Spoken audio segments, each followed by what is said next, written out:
Hi, and welcome to today's Engaging for Missouri webinar. I'm Alice Roach from the Division of Applied Social Sciences at the University of Missouri, and I will be your host today. With each of these 30-minute webinars, we intend to share research-based insights that leaders like you can apply in your own work to benefit and strengthen the state's agriculture and food system, hospitality sector, and communities. Today, Wesley Tucker will present about succession planning steps. Before I invite him to begin, I want to share a few housekeeping notes. First, we'll close the webinar today with a question and answer session. Those of you who connected to the webinar via your computer can submit your comments and questions in the chat screen. So to access that chat screen, you can just click the chat button that you see at the bottom of your Zoom window. If you joined today by phone, then you can email me your questions at roacham@missouri.edu. Second, all attendees are muted and may not start their video. Third, if you encounter any technical problems during the webinar today, then you can let me know by either submitting a comment in the chat screen, or you can also send me an email at roacham@missouri.edu, and I'll do my best to help you troubleshoot. Fourth, we will make a copy of this webinar available to you via a recording later. You should receive an email from Zoom in about a day from now that shares more about where you can access that recording. You can also find an archive of all of our previous Engaging for Missouri webinars on our division's YouTube page. So now we'll transition to the topic of today's webinar, which is titled Steps to Prepare Your Kids to Take Over Your Farm Business. Presenting today is Wesley Tucker, who is an Extension Field Specialist in Agricultural Business. So thank you, Wesley, for being here to present. If you could please unmute your microphone and start your video, then we can begin today's presentation. Thanks, Alice, and I appreciate everyone being on the call today and wanting to learn more about this topic. I really think this is a really important topic. This is the second one of these that we've kind of done a little bit about succession planning. If I can make there we go. I've been with Extension about 20 years, and so I don't get a chance to show this picture very often anymore. So I pulled it out of the archives and showed what I looked like 20 years ago. Kind of amazing to see before all the gray hair. But so as I said, I've been with Extension about 20 years, been doing estate and succession planning programs for quite a while. But this is a picture of my family. 7 years ago, we lost my father, who was the patriarch in our farming operation. And that's when I really got excited about succession planning, as I saw what my mother went through transitioning our farm business and trying to make everything work. And this is a really difficult process. It really is. And so I think this is a topic that I wish more people would get excited about and learn about. I joined the International Farm Transition Network and became a certified succession planning coordinator. The reality is this is not just a United States thing. This is not just a Midwest thing. Our population, our world population is aging, and the idea of transitioning our farm businesses to the next generation is something that the entire world is dealing with. The reality is, if you look at the percentage of land that is owned or leased, basically controlled by someone over the age of 65, is 32.7%. Over the age of 55 to 64, it's 30.9. So essentially, right at 2/3 of our land is controlled or owned by someone over the age of 55. The reality is probably in the next 15 years, about 70% of our land is going to change hands. And so the reality is, whether you're talking about a farm business, or this is also the same for if you own a hardware store on rural Main Street, our businesses, our small businesses in rural America are going to be changing hands soon. And succession planning, making sure that we do this successful, set the next generation up and give them the best chance to be successful and survive, is really important. The Small Business Administration, data from them would tell us that business sales to non-family that have had a good track record, that have been successful, if those are sold to non-family members, have about a 70% chance of going on and continuing the business and being successful. But if that same business goes through a family succession without being sold, that success rate drops to 30%. And the third generation success rates are about half of that. They're between 10 to 15%. So the reality is, this is really important. And we're going to talk quite a bit today about why those success rates are different, why non-family members buying a business have a better chance of being successful than the exact same business passed to the family. And again, I think this transfers over whether we're talking about the family farm or whether we're talking about any type of small business on Main Street. It's all the same. How do we transition this small business to the next generation? I really wish I had the Staples Easy button to help people with this. Unfortunately, it is very, very hard. I stole this schematic from Land for Good, which is an organization that works in this arena a little bit, because I really like how they show how much goes into this, how big a complex issue this is. You know, you've got your goal setting and family communication, your business planning, the land use, how we're going to transition that. How are we going to have enough money for retirement? How are we going to do estate planning? How are we going to transfer the management? And then also, how are we going to transfer the assets? This is a very big, complex issue. What I'm going to focus on just for this little part today, for the next 15 minutes, is how we transfer that management, because I think that really, really is critical in this process, and probably the one that's most often overlooked.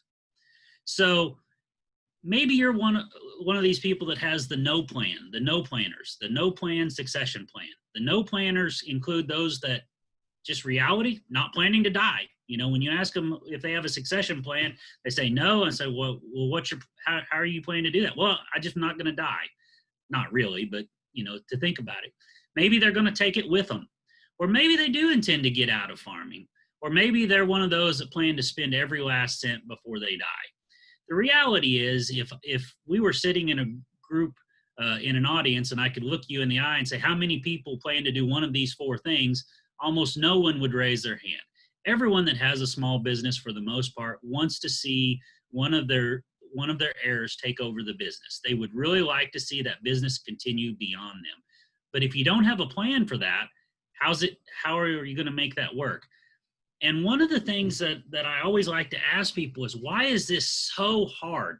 If you have the goal of wanting to see this farm or small business continue to be on you, why is it so hard for you to turn it over to the next generation? There's a lot of reasons why that is. One is, you know, small business owners, we pour everything back into the business. We don't save back money for retirement. So it's hard for us to quit because we don't have anything to live on if we do. But another reason is we tie up a lot of our self-worth in the business. That's what makes us feel like we are important and valuable. All of our self-worth is in that business. And also, we just don't want to give up control. It's just really, really hard for us to give up control and to turn that we built up over to someone else. The he's just not ready yet slide, I really want you guys to pay attention to this. John Baker, who is the founder of the Beginning Farmer Center in Iowa, I heard him tell this story multiple times throughout the years. He always talked about a senior farmer that he worked with that was reluctant to turn over management control. He just kept saying, he's just not ready. My son is just not ready. And so finally, one time, John asked him, said, well, when do you think he'll be ready? And the farmer replied, oh, in another 5 years, I think he should be ready. Well, the punchline to this story was the senior farmer was 96 and his son was 72. And I remember John point blank saying, well, if you think he's going to take another 5 years, I hope you're taking good care of your health, because that means you're going to have to be 101 years old before you actually will turn this loose to your son. And, you know, the reality of this situation wasn't that his son wasn't ready. It was that the senior farmer just wasn't ready to let go. And I realized this is really, really hard. You know, this is hard to give up that control. So this is what we're going to try to talk about through this today. Most family situations, you know, you think about it, you start out as a grunt. You start out as a grunt in the family business. And hopefully throughout the years, maybe you move up to what we call assistant manager, or what I call grunt level 2. So, you know, you're allowed to make a few production decisions, but the biggest difference is you really don't ever have any control over the finances. You don't really get to make any major decisions. You're still just basically kind of a grunt level 2. But if you're lucky enough that your parents both die and don't leave the farm to all the other siblings, and the nursing home doesn't get it, and everything falls just in place, you're lucky enough you get to become CEO one day. that's the way most farm succession plans work. And the reality is we want to try to move beyond that. What we really want to do is set a roadmap to how we can transition this business to the next generation. And we don't have to wait for someone to die for us to become CEO of the business. And also, it doesn't have to be all or nothing. It doesn't have to be that the older generation has to completely quit for us to move into the business. What we want to do is create this roadmap. That's what a succession plan is, with actual goals and timelines of how we're going to get through each of these steps. Okay. And I realize it's not a straight line. There will be bumps in the road. And that's why we plan for, things like death and divorce and all of those things. We make contingency plans for those. But the whole point is, do we actually have a plan for how we're going to get from where we are today to that finish line? We want to think about starting early, how we train our successors and figure out who wants to be those. Really, really start early. I remember Dick Whitman saying earlier this spring at a meeting I was at, succession planning starts when your kids ask about chores and if they get an allowance. Succession planning does not start, unfortunately, when I routinely get that call that says, how soon can you be here? Dad's just been diagnosed with stage 4 colon cancer. That's not when succession planning needs to start. Succession planning needs to start early in how we develop our kids, how we develop them to make decisions and learn to be good managers. And we really want to make sure that we're communicating with everyone, not just the kids that want to come back and take over, but also those that aren't, because the more communication we can do, the more seamless this process will work. And again, I can't spend much time on this because this is not what I'm focused on today, but anyone that's heard me talk before, I talk about these 3 circles: the family circle, the ownership circle, and the management of the business circle. Not all of our kids have to be in each one of these circles. Every one of our kids needs to be in the family circle, and some of them will want to be in ownership of the business, but some of them may not want to be involved in the management of the business, and that's okay. That's okay. We don't have to have all of our kids plugged into each one of these circles, but make sure we are communicating with them, all right, to find out which one of these circles they do want to be in. And again, it's not just because you're flesh and blood that you've got an automatic guarantee that you're going to be in all of these circles. You have to earn the right to be in each of these other than the family. We have to allow everyone to be in the family circle. So anyway, in thinking about this process, again, as I said, I've only got a few minutes here to kind of go through this, but, there's lots of different, I just pulled 2 of them out. The Iowa State University has a 4-step plan. University of Vermont Extension has a 5-phase plan, and they're really very similar. And if you look at all the different plans throughout the country, they're all basically the same for the most part. It's just the different things that they call each level. I like what the University of Vermont calls their different levels, so I'm gonna highlight those. But really, they're all succession planning programs for the most part take you through this 4 or 5-step plan. So phase one, as I said, of the University of Vermont plan is this idea of education and experience away from home. The reality is there is a great big world out there other than just the family and business that you've been raised in. And what we want to encourage our successors to do is go out and get experience somewhere else. We want to encourage them to go out and work somewhere else. We want to encourage them to go out and get trusted mentors that are from outside of the business, get outside exposure to memberships and peer groups and things like that. The more they can go away and bring back valuable information, the more valuable they are going to be actually to the farmer. The senior generation. And I know this can be kind of scary sometimes because the senior generation is a little bit afraid of new ideas. But again, we want this business to be able to seize new opportunities and be successful long term. All right. Thinking about it, if Google decides they want to replace their current CEO, do they go over to the local high school and say, hey, which of you high school grads wants to step over and make $2 million this year and run our multi-billion-dollar company? That's just not the way it works. We need them to go out and get exposure and experience elsewhere, okay? So the phase 2 is what we call the trial work period. Iowa State calls this the testing period. Again, it's the same phases, it's just different names of how you call it. But we want them to come back and work for 1 to 2 years in the business, probably as a salaried employee, that we are paying, just to see whether we can really work together. And at the end of that trial work period, this is going to end with an honest evaluation of everybody. An honest evaluation from the successor that's saying, yeah, I think I can work with you, and honest evaluation from the parents of saying, yeah, I think we can make this happen, or we can't. And the reality is, being flesh and blood does not guarantee success. We've got to realize that business is business, and the most difficult thing for a family business is how we separate family from business. Just because we're flesh and blood doesn't mean we can necessarily work together. So that's why we always want to start with a trial work period. If we get through the end of that trial work period and we feel like we can work together and we can make this happen, but realize there has to be a lot of communication at the end of that to say, these are the changes I feel we're going to have to make to be able to make this successful. Then we move into the next phase, which is beginning the path to management and ownership. And again, that pathway needs to be laid out. Again, a succession plan doesn't need to be all in your head. I would sure like to see you sit down, write these things out, and put goals of the different stages of when we're going to get to this point and what we're going to do. What we don't want to do, this is why this is the path to management and ownership, is we don't want it to be the treasure map.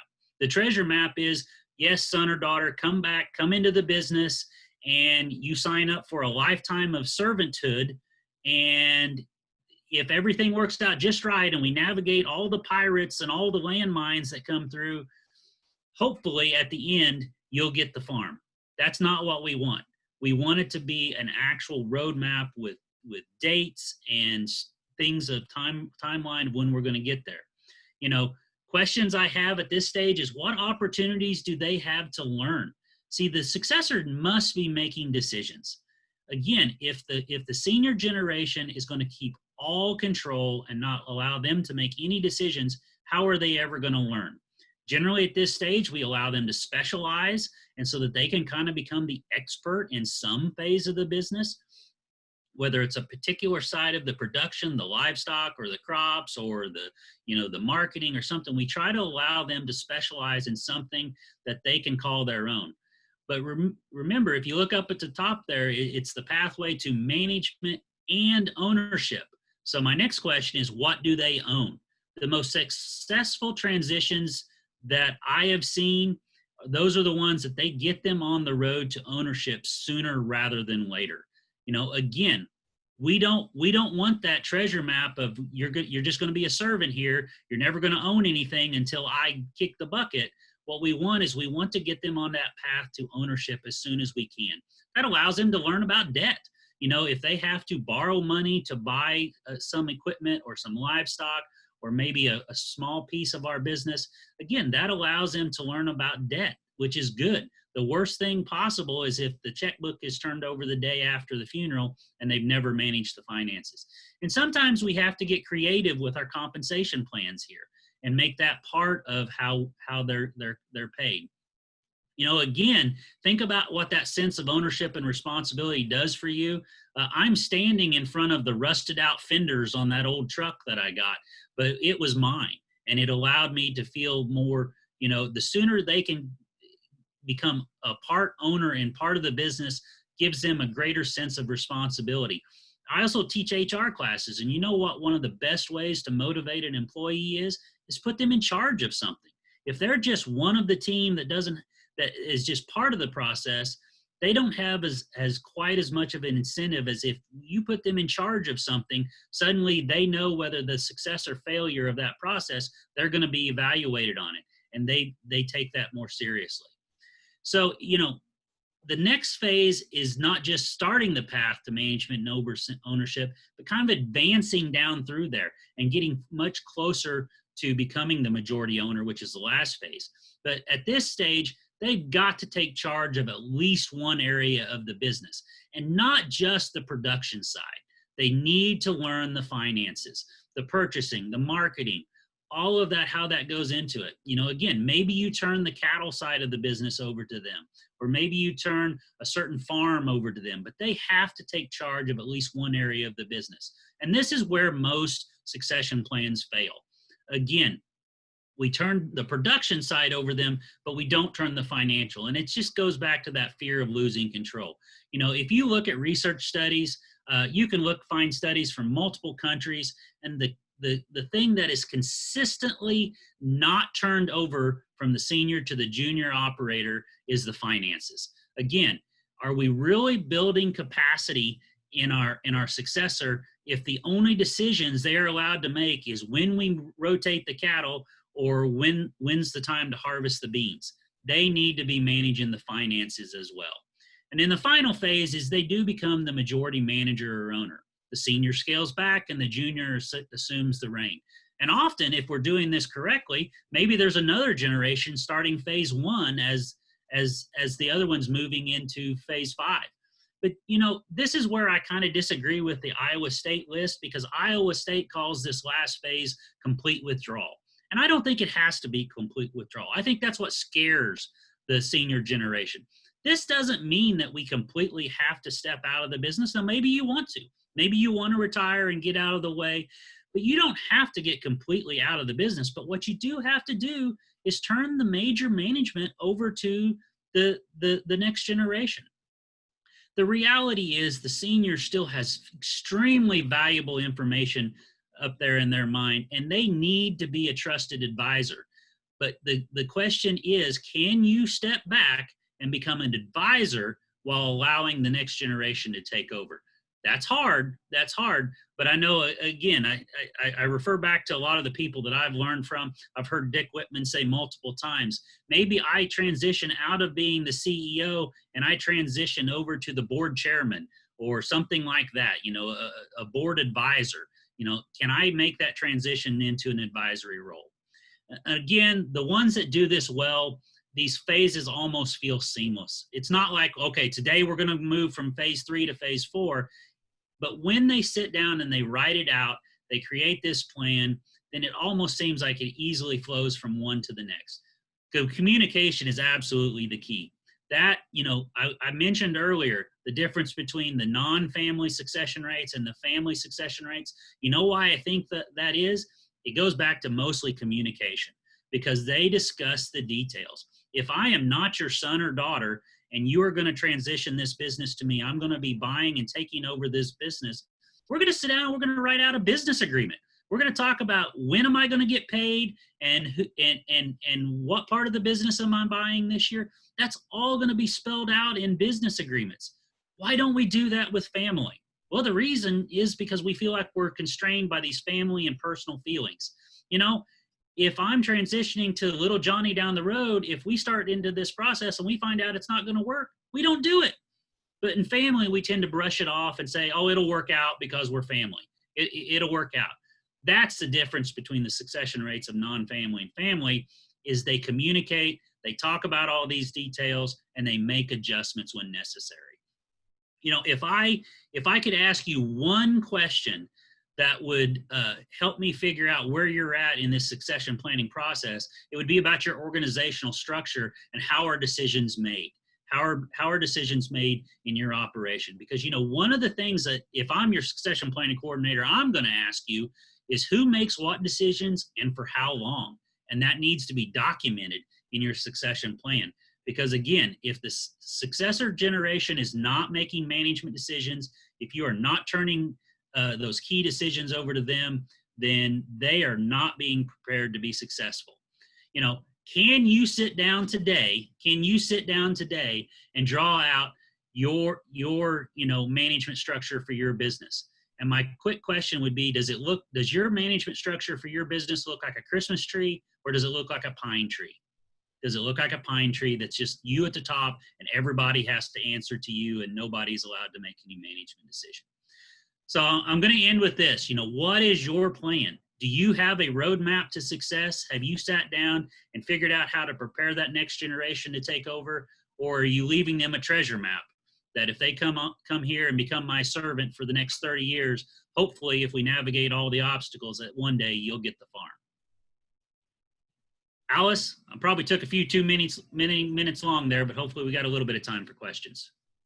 Yes, we do have time for questions. If you do have a question, please feel free to submit that in the chat screen, or you can also email it to me at roacham@missouri.edu.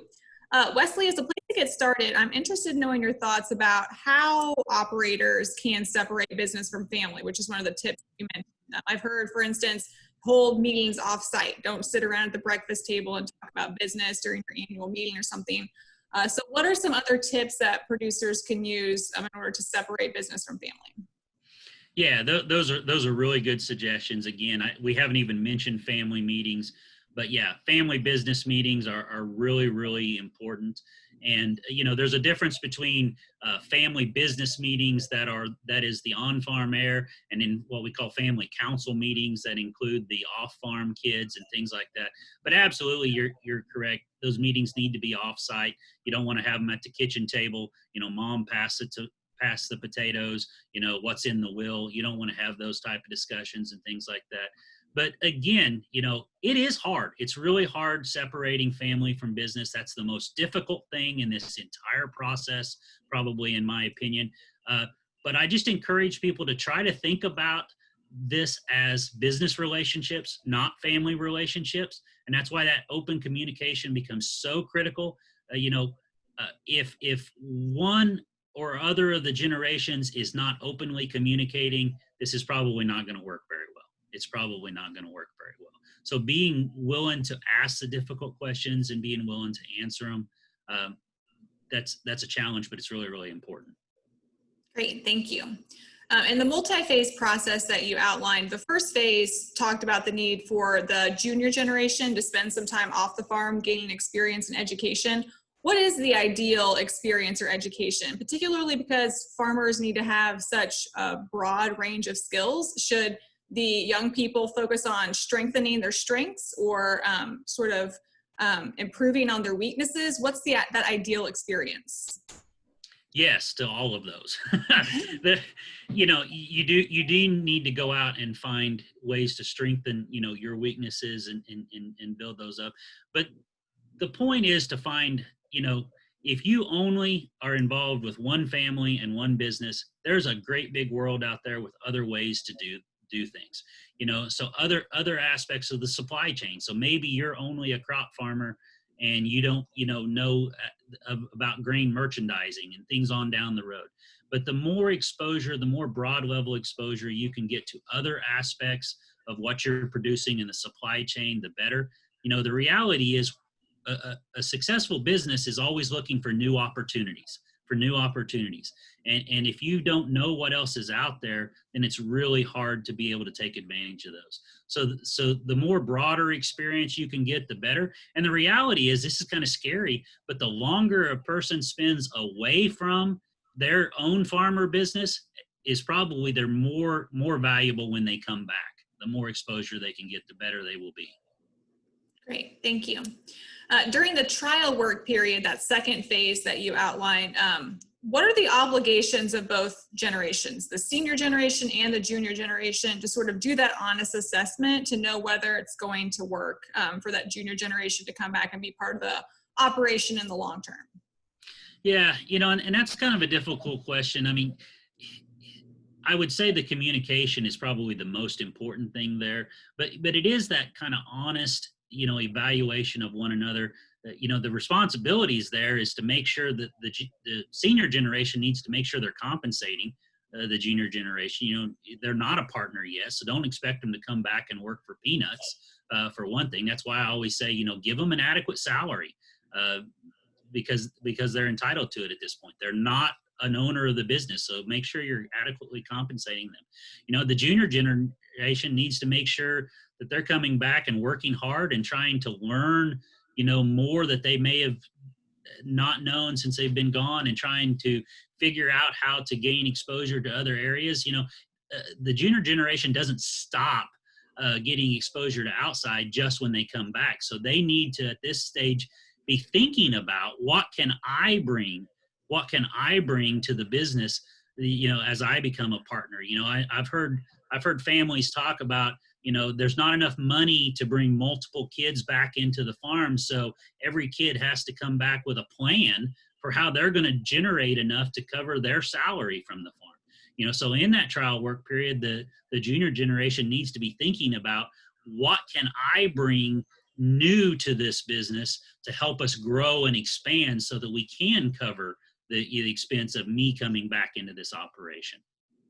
Great. Well, thank you, Wesley. It's time to close today's webinar. We appreciate you sharing today. And thank you to our audience too. When you exit Zoom, you'll see a post-webinar survey will load in your browser. If you could please consider responding, we'll use the results to improve the webinar experience and also brainstorm future presentation topics. Again, you should receive a recorded copy of today's webinar via your email within about a day from now. I hope you can join us for our next Engaging for Missouri webinar, which is scheduled for Wednesday, June 24th. Dr. John Cromartie, who is a geographer with the USDA Economic Research Service, will share a presentation titled New Privacy Measures for the 2020 Census, Potential Implications for ERS Research and USDA Rural Development Programs. Again, thanks so much for joining us and enjoy your Wednesday.